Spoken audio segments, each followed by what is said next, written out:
on the beat. Yeah, shit. Fucking that bitch, suck on my dick, swerving the clip. Ooh, yeah, I got lean, yeah, I got beans, yeah, I'm the shit. Ooh, big like Sheen, big brain, gon' do that shit my way. Hello, everyone. Welcome to this episode of Let's Keep Talking. I'm your host, Braxton Gilbert, and I believe today is episode 40. Yay. Episode 40. This has been so cool, so prolific, so awesome doing this show so far. And I think I'm getting close to finding a groove with this, finding a sound. Someone told me the other day, yo, Brex, I really like the podcast, and it's cool to see how you're developing over doing these episodes. I feel like you're starting to find your sound. And I thought, sound. Yeah, I like that. Starting to find a sound. So hopefully it's a sound you like. If not, hate to see you go, but love to watch you leave, baby. Episode 40. Let's keep talking. Let's keep talking, shall we? Today's episode, thanks so much for tuning in. I want to talk about how former workaholic Braxton and Braxton today, how I work, and truly, oddly, how I feel like I'm working more than ever, but I'm not working like I used to work. How I feel like I'm working better than ever, more than ever. I'm getting more done, but I'm not getting high, baby. I'm not getting high on that work train, and I'm not using it as a way to avoid the difficulty that is in the current moment and the things in my life now. All right, let's talk about this. Today's topic, work withdrawals. I wrote that down as just inspiration, but more so how I work now versus then. So I've got just a couple things, about 5 or 6 things of how I'm working now. So how I'm healing as a workaholic, and now how I'm working just differently. Number 1, I get what needs to be done. This is like, I'd write right beside this statement, responsibility, maturity. That responsibility to accomplish tasks is different than the workaholic Braxton that has been present for a while now, for years and years and years. I'm not concerned with completing tasks. I'm not concerned with getting done the small things like last week I spent 4 hours one day, probably 3 hours one day, up on my back, vacuuming out treadmill belts, tightening down bolts, replacing, just doing some maintenance on some treadmills that need to be done. And that is stuff that needs to be done. And I have always looked at the things consciously in my life that need to be addressed, need to be taken care of. And if it didn't have that hit in it for me, if it didn't have that rush of drive of the workaholic, I don't want to use that word too much. If it didn't have the feeling of, a really exciting picture of a better future, we could do this type of promotion, think this type of marketing campaign. We can create, so we can partner with these people, then we can do this type of event. Big, planning, dopamine. If it wasn't that, for years now, I had no interest in doing it. I didn't want to do it. I only wanted to do the things that made me feel high, that gave me that rush. And that was answer phone calls, make sales, run meetings, do things that made me feel like the man in charge. And while that's all good and dandy to be the man in charge, the responsibility aspect that I lacked was taking care of the things that need to be done that are not flashy or Instagram highlight worthy. People don't think the badass life of a business owner is, getting all dirty, trying to repair some plumbing, that needs to be repaired. That's going to take a couple hours. That you could do it, and it makes sense to do it, but I just don't want to do it. So that's the first thing. I'm getting done what needs to be done, which is great. The second thing is I don't try to sell people anymore. I try to make the thing that I'm doing better. And that, my friends and family is profound. That's how I'm working now. I used to work on creating, everybody has a concept of your business or a concept of your skill set, et cetera. And how working on yourself can be in a self-help modern day, business guru kind of feel where you're working on yourself in terms of working on ways to present yourself as if you're better, right? Like working on ways to, make yourself appear better or more valuable, working on ways to make your business appear better and more valuable in terms of marketing or in terms of self-promotion or business promotion or ads or what have you. Then there's another version of this that's, for me, has started to be like working on making the thing better. Like that feeling of, all right, let's do this. Let's go. Let's make a bunch of, let's figure out the best way we could make like $20,000 in the next, couple months, cash. I could just have some more money, and then let's do this kind of play. Let's run this kind of thing. Let's make this thing. And okay, we'll get these people. They'll do this. You almost like get the high of running this big thing. And instead, now I take that kind of pop of energy that I feel in my torso, and I go, what could I do so that the next person that interacts with the business is happier with the business? What could I do so that the people who are important here at the business are taken care of well? What's something that I need to be doing? What's something that I could be doing right now that would tend to this business, would take care of this business better? That is an example of having a couple hours of free time and thinking, what am I going to do with this morning? I got 5 hours here. I got nothing going on until lunch. And, am I going to brainstorm about what kind of sales we could do, this kind of stuff, and what we could do in the future and how we can make this the coolest thing, whatever? Or, there's some treadmills that are making some squeaky noises and things that need to be taken care of. And you need to do those.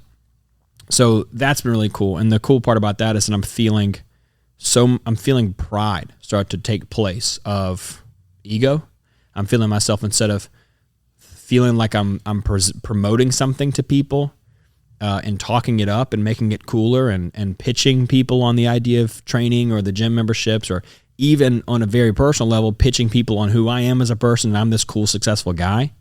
And instead of trying to be perceived as successful and be perceived as good, I'm focusing on being successful and being good, making sure the business is being run well, how it should, and trusting that over time that's the best way to go about it. That perfectly leads me into the next one here, which is time has become an asset instead of a countdown. Man, this has been freeing right here. This has been really, really freeing. And I hope this thought can be as potent for you as it is for me. I'll take a sip of this real quick.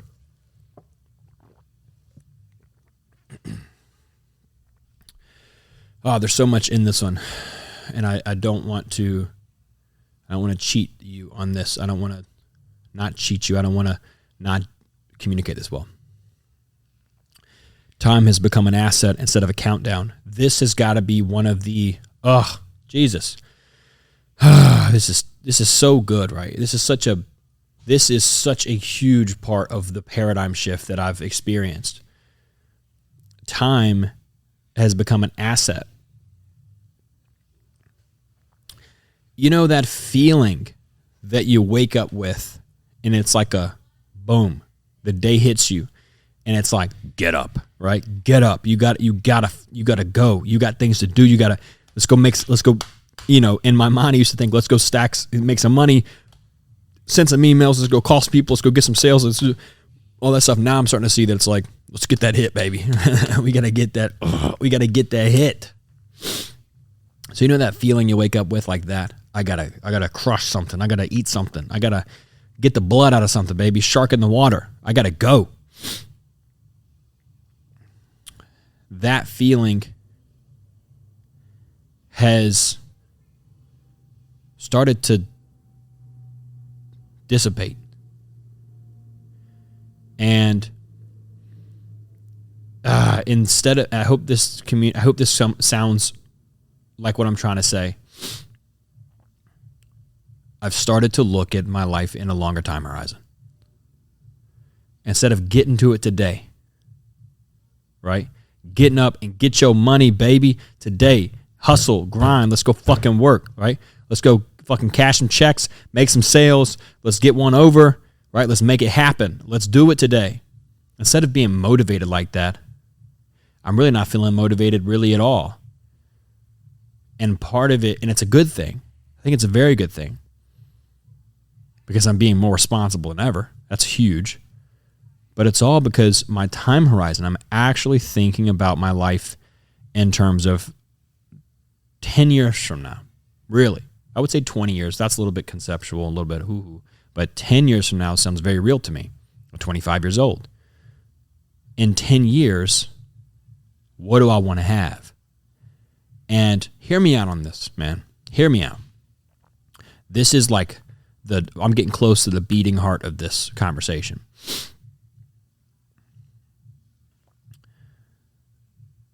In 10 years, what do you want? Be real with yourself on this. Because for me, for the longest time, I said the thing that got me the highest, right? I want to be making $1 million a month and, yada, yada, yada. I want to have a private jet and the whole nine. It sounds awesome, like that. But in a much more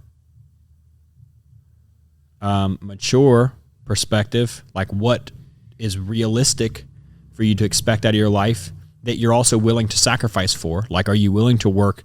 Are you willing to 10 years from now, you're willing to have no relationships with people and just be a work addict? No, I'm not. But I still want great things for my life. But it's just instead of thinking about this month and sales and money and quota, I'm thinking about Fit State, which is the gym that I own here in Mobile. It being a reliable, strong, healthy, and publicly positively reviewed cornerstone of the community in 10 years. That's what I want. I'd rather that. I'd rather build something strong, sturdy, reliable, consistent, and with a lot of goodwill with the community and its customers. And what's crazy about that, my friend, is that with that perspective, I then begin to go, okay, well, how do I do that?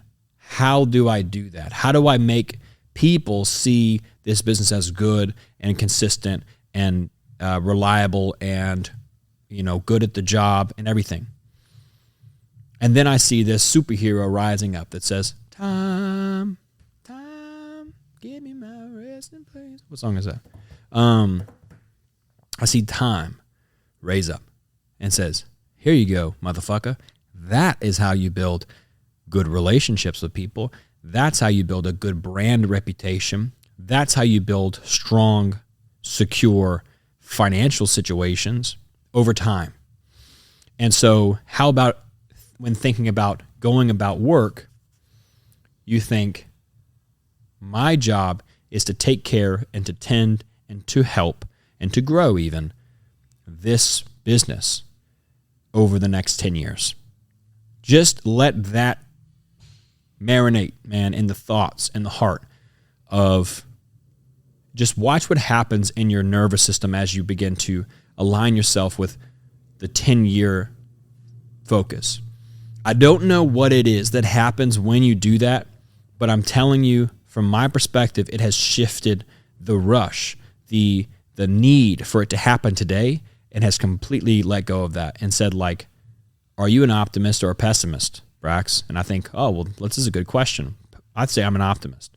Okay, so do you think that with dutiful, responsible, thoughtful care of team members, customers, and facility here, over the next 10 years, do you think that that would create a really good business?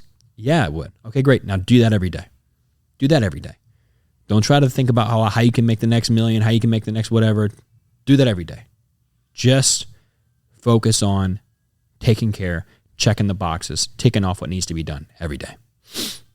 And believe and know, this is kind of that peace part, believe and know calmly that over time, if you do that, man, you're rocking. You're rocking. You don't need it today, though. That's the part with the insecurity thing. That's the insecurity part, is that the reason it's hard to just let the goals be so far forward is because a lot of us workaholics need that shit today. We need to feel like we're crushing it. We need that feeling. And when that insecurity is really, really, or that sense of self, rather, leans so heavily on your productivity, you need to pump out results today so you can, okay, feel good. I know that's how it was for me. So as you push those goals off into the future, you align yourself with this thing called time. I have felt a tremendous amount of peace coming from that. Last two. I don't get high on work anymore. I get my feel good from relationships, my home, my health, taking care of the business, but I don't get high off work anymore.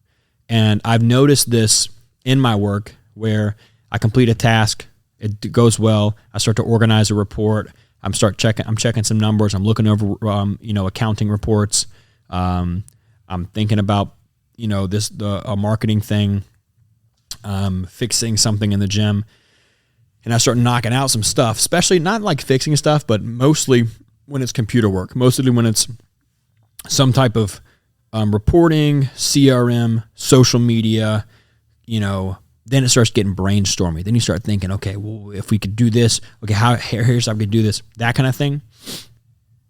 When I feel that kick drip in my brain, I notice it now. Like, this is probably a week and a half ago. This is crazy right here. This is the other main soul of this conversation, is time.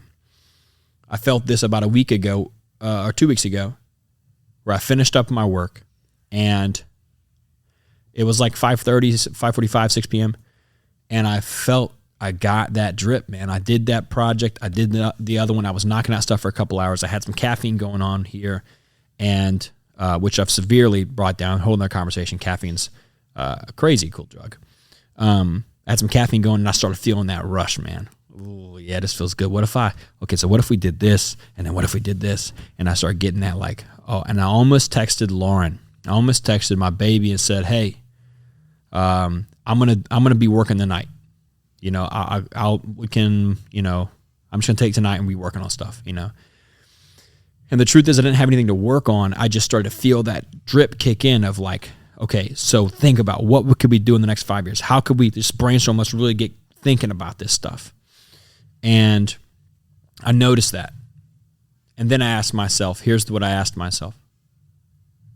All right, Brox, as a conscious human being who has gained consciousness sitting on Earth, it's sunny outside. You have a girlfriend who's getting off work soon.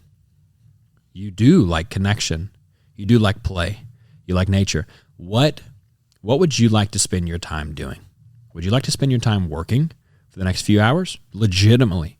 Would you actually like to spend your time working on projects for work?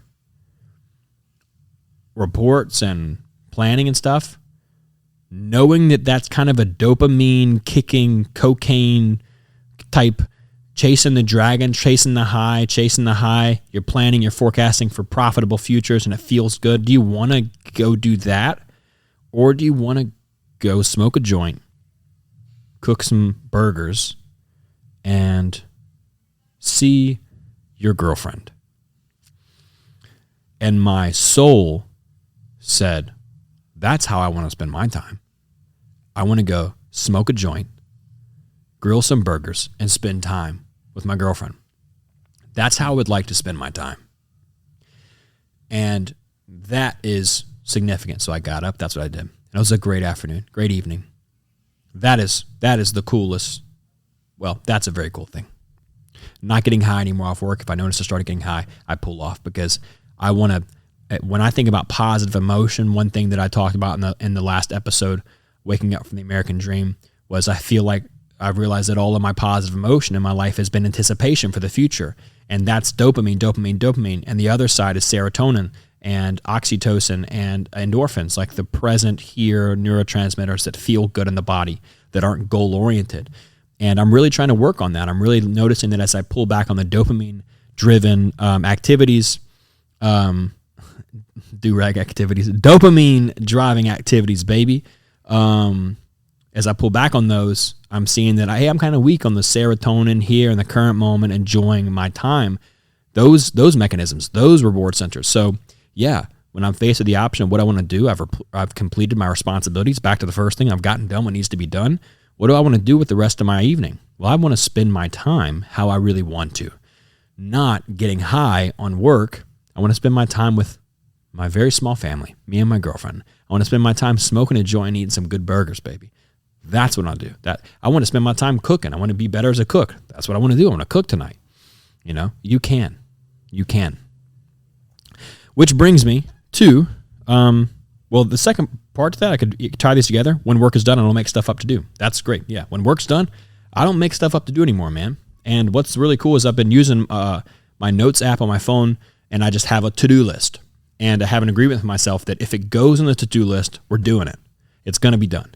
And so that's what I work. That's how I work. I just hop on that to-do list, and it's work stuff. It's life stuff. It's things that need to be done for my house, things that need to be done for my finances, for people that need things from me. There's things that need to be done for projects. But I do it. And when it's done, I'm not going to make up more stuff to do. I actually stop working when I'm done. This is the last, that's all that I have for today's episode. However, I do want to say this fork in the road moment that I shared just a minute ago about, do I want to smoke a joint and cook, or do I want to work more? That brings me to the weirdest part of what's going on, and that is just how I'm spending my time now. So I just want to talk directly to you. This is no notes or anything. To you listening to this episode, if it's resonate with you, I want to just talk to you for just a couple minutes, like just a few minutes, about time. And that's where we'll close today. Time.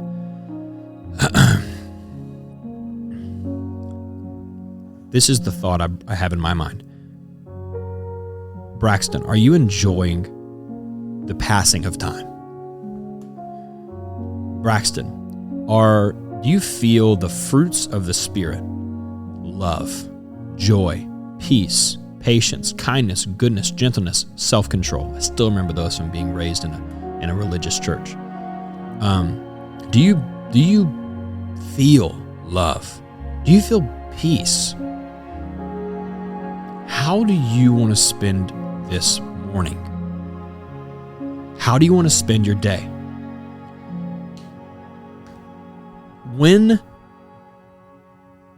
If you can, throughout moments in the week, just pause, take a breath, and just see how time is moving. Not slipping through your fingers. It is, though. Tick, tick, tick. How you're spending the time, and ask yourself, do you like what you're doing? Is this a pleasant experience? Isn't that in some way, shape, or form how we share love or worship or praise to God or to the infinite beyond, whatever you call source or spirit? Isn't that like the greatest thing to do, to enjoy the passing of time? That will lead you right into some of the wiry, caught up needs to do, insecurities, identity, leaning on productivity. Do you enjoy the way you're spending your time? Money has helped me find this one. When you begin to hone in on how you're spending your money, you wake up in the sorts and go, oh, I'm going to be more diligent on how I spend my money. Now I'm finding that same type of protection over my time, and I'm beginning to value. And I want you to consider, how much you value the peace. Let me ask you this question. Here's what I want to ask you.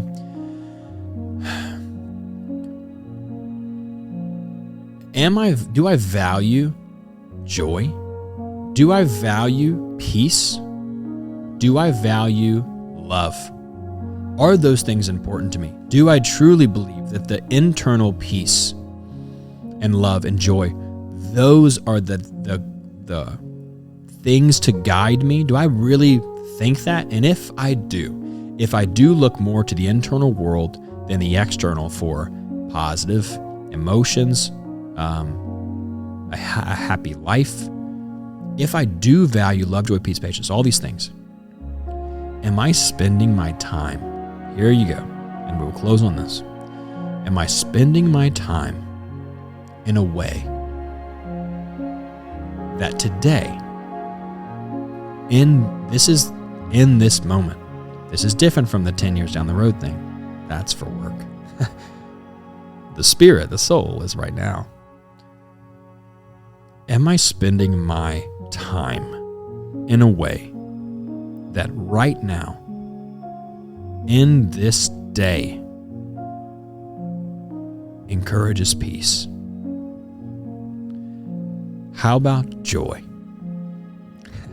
How am I spending my time? Is it in a way that brings joy to me? Is it in a way that brings love to me? How about peace? Wrestling your greatest resource, which is your time, from the needy hands of insecurity. And then now you're rich as fuck, baby. You can spend your time however you want. When you get your time wrestled away from that malignant, insecure, you must spend your time becoming good enough, being approved of, being loved, fixing all the world's problems, then you can spend it freely on the things that bring you love, joy, peace, and the list goes on. Thank you so much for listening to this episode of Let's Keep Talking.